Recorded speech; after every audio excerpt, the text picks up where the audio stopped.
माढा लोकसभा मतदारसंघातून 6 जणांनी माघार घेतल्यामुळे 32 जण नशीब आजमावणार आहेत। माढा लोकसभा मतदारसंघाचे निवडणूक निर्णय अधिकारी तथा अप्पर जिल्हाधिकारी मोनिका सिंह ठाकूर यांनी माढा लोकसभा मतदारसंघातून 6 जणांनी उमेदवारी अर्ज मागे घेतला असून 32 जण निवडणुकीच्या रिंगणात आहेत अशी माहिती दिली। 43 माढा लोकसभा मतदारसंघाची निवडणूक प्रक्रिया आपल्याला माहितच आहे की 12/4/2024 पासून सुरू झालेली आहे। त्यानुसार 12/4/2024 ते 19/4/2024 या नामनिर्देशन स्वीकारण्याच्या कालावधीमध्ये एकूण 42 उमेदवारांची 55 नामनिर्देशन पत्र दाखल झाली होती। दिनांक 20/4/2024 रोजी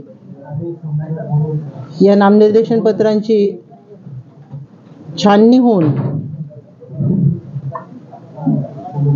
एकूण आपले 38 उमेदवारांची 47 नामनिर्देशन पत्र वैध ठरवण्यात आली होती। तसंच 4 उमेदवारांची 8 नामनिर्देशन पत्रही अवैध ठरवण्यात आली होती आणि उमेदवारी अर्ज माघारी घेण्याकरिता आयोगाने दिलेल्या कालावधीत दिनांक 22/4/2024 पर्यंत एकूण 6 उमेदवारांनी माघार घेतलेली आहे।